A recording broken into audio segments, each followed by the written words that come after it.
அஸ்ஸலாமு அலைக்கும். அல்லாஹ்வின் நல்லடியார்களே, இன்றைக்கி நம்ம சேனலில் துவா தான் பார்க்க போகிறோம். அதுக்கு முன்னாடி என்னுடைய இந்த சேனலில் ஒன்று சப்ஸ்கிரைப் பண்ணி பாருங்கள் ப்ளீஸ். சப்ஸ்கிரைப் பண்ணாமல் 90% பேர் சப்ஸ்கிரைப் பண்ணாமல் பார்க்குறீங்க. ப்ளீஸ் சப்ஸ்கிரைப் பண்ணுங்கள், நீங்கள் லைக் பண்ணுங்கள், ஷேர் பண்ணுங்கள். அப்போ தான் இந்த சேனல் ஒன்று வளரும். ப்ளீஸ் சப்ஸ்கிரைப் பண்ணி பாருங்கள். வேறு இன்றைக்குள்ள துவா என்னன்னு உள்ளதை பார்ப்போம். அந்நிய பெண்களின் மீது பார்வைப்பட்டால், அதாவது நம் மனைவி இல்லாமல் வேறொரு பெண்ணின் மீது நமக்கு இது பார்வைப்பட்டு ஒரு மாதிரி குழப்பங்கள் ஏதாவது மனசில் தோணுச்சுன்னா, அந்த குழப்பத்திலேருந்து அல்லாஹ்விடம் பாதுகாவல் தேடிக்குள்ள துவா என்ன துவான்னு பார்ப்போம்.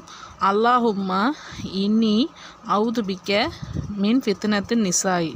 இதுக்கு பொருள் என்னென்னா, யா அல்லாஹ், இந்த பெண்ணில் இருந்து ஏற்படும் குழப்பத்தை விட்டும் உன்னிடம் பாதுகாவல் தேடுகின்றேன் என்று. சின்ன ஆயத்து தான், இதை ஓதுனா போதும். இதே மாதிரி ஒவ்வொரு இதுக்கும் எல்லாத்துக்கும் உள்ள துவாக்கள் நான் ஒவ்வொன்றா நான் போட்டிருக்கேன். இதெல்லாம் பயனுள்ள துவாக்களாகும். இது நமக்கு கெட்ட வழியிலேருந்து நம்மளை பாதுகாக்கக்கூடிய துவாக்களாகும் நான் இந்த சேனலில் போடுது. மறக்காமல் அதை பாருங்கள், நல்லதை பாருங்கள், அதே மாதிரி ஓதுங்க. அல்லாஹ் கண்டிப்பாக அருள் புரிவான். மறக்காமல் இந்த சேனலை ஒன்று சப்ஸ்கிரைப் பண்ணுங்கள்.